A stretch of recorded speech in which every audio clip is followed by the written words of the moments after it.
ಮುಖ್ಯಮಂತ್ರಿಗಳನ್ನ ಬೈರಮಂಗಲಕ್ಕೆ ಬನ್ನಿ ಅಂತ ಹೇಳಿ ಆಹ್ವಾನ ಕೊಡೋದ್ರ ಮಧ್ಯೆಯೇ ಕೇಂದ್ರ ಸಚಿವ ಎಚ್.ಡಿ. ಕುಮಾರಸ್ವಾಮಿ ಯತೀಂದ್ರ ಸಿದ್ದರಾಮಯ್ಯ ಅವರಿಗೆ ಕೊಟ್ಟಂತಹ ಕೌಂಟರ್ನ ಗಮನಿಸಿದ್ರಿ.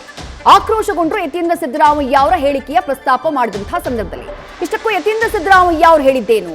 ಕೇಂದ್ರ ಸಚಿವ ಕುಮಾರಸ್ವಾಮಿ ಅವರಿಗೆ ಯತೀಂದ್ರ ಸಿದ್ದರಾಮಯ್ಯ ಕೌಂಟರ್ ಕೊಟ್ಟರು. ಇವತ್ತು ಹಿಂದೆ ಕುಮಾರಸ್ವಾಮಿ ಅವರೇ ಬಿಡದಿ ಟೌನ್ಶಿಪ್ಗೆ ನೋಟಿಫಿಕೇಶನ್ ಮಾಡಿದ್ದಾರೆ. ಬಿಡದಿಯಲ್ಲಿ ಸರ್ಕಾರ ಟೌನ್ಶಿಪ್ ಮಾಡೇ ಮಾಡುತ್ತೆ ಅಂತ ಹೇಳಿ ಯತೀಂದ್ರ ಸಿದ್ದರಾಮಯ್ಯ ಅವರು ಹೇಳಿದ್ರು.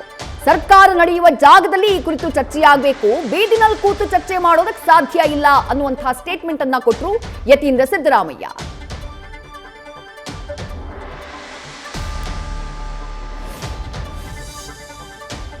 ನಾವು ಹೇಳಿದಾಗ ಬಿಡದಿ ಟೌನ್ಶಿಪ್ಪಲ್ಲಿ ಕೆಲವರಷ್ಟೇ ರೈತರು ಇದಕ್ಕೆ ವಿರೋಧ ಮಾಡ್ತಾರೆ, ಬೇಕಾದಷ್ಟು ರೈತರು ಇದಕ್ಕೆ ಒಪ್ಕೊಂಡಿದ್ದಾರೆ ಮತ್ತು ಅವರಿಗೆ ಸರ್ಕಾರದಿಂದ ಉತ್ತಮ ಪರಿಹಾರ ಕೂಡ ಸಿಗ್ತಿದೆ ಅಂತೇಳಿ ಸಂತೋಷದಿಂದ ಇದ್ದಾರೆ.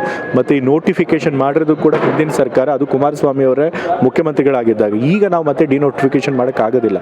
ಹಾಗಾಗಿ ಬಿಡದಿ ಟೌನ್ಶಿಪ್ಪು ಏನಿದೆ ಜನರ ಪರವಾಗಿದೆ ಮತ್ತು ಜನರ ಒಪ್ಪಿಗೆನೂ ಕೂಡ ಇದೆ. ಹಾಗಾಗಿ ಸರ್ಕಾರ ಅದನ್ನು ಮಾಡುತ್ತೆ. ಕುಮಾರಸ್ವಾಮಿ ಮತ್ತು ಡಿ ಕೆ ಶಿವಕುಮಾರ್ ಈಗಾಗಲೇ ಅವರಿಬ್ಬರ ಮಧ್ಯೆ ಮಾತುಕತೆ, ಈಗಾಗಲೇ ಒಬ್ರಿಗೊಬ್ರು ಉತ್ತರ ಕೊಟ್ಕೊಂಡಿದ್ದಾರೆ. CM ಅವ್ರು ಹೇಳಿದ್ದಾರೆ ಮಾತುಕತೆ ಆಗಬೇಕು ಅಂತಂದ್ರೆ ವಿಧಾನಸೌಧಕ್ಕೆ ಬರಬೇಕು. ವಿಧಾನಸೌಧದ ಜನರ ಕೆಲಸ ನಡೆಯುವಂಥ ಕೆಲಸ, ಸರ್ಕಾರ ನಡೆಯುವಂಥ ಕೆಲಸ ನಡೆಯುವಂಥ ಜಾಗ. ಆ ಸ್ಥಳದಲ್ಲಿ ಬಂದು ಅವ್ರು ಮಾಡಬೇಕು ಹೊರತು ಎಲ್ಲೋ ಬೀದಿನಲ್ಲಿ ಬಂದು ನಾವು ಮಾತನಾಡಿ ಅಂತಂದ್ರೆ ಆಗಲ್ಲ. ಮುಖ್ಯಮಂತ್ರಿಗಳು ಸರಿಯಾದ ಸ್ಥಳಕ್ಕೆ ಕರೆದಿದ್ದಾರೆ. ನಿಜವಾಗ್ಲೂ ಇವರಿಗೆ ಜನರ ಬಗ್ಗೆ ಕಾಳಜಿ ಇದ್ದರೆ, ಅವ್ರ ಆರ್ಗ್ಯುಮೆಂಟ್ನಲ್ಲಿ ಶಕ್ತಿ ಇದ್ದರೆ ಅವ್ರು ವಿಧಾನಸೌಧಕ್ಕೆ ಬಂದು ಸರ್ಕಾರದ ಮೇಲೆ ಯಾವ ಪರಿಣಾಮ ಬೀಳುತ್ತೆ. ನ್ಯೂಸ್ ಫಸ್ಟ್ ನಿರ್ಭೀತಿಯಿಂದ ನಿಮ್ಮ ಪರವಾಗಿ.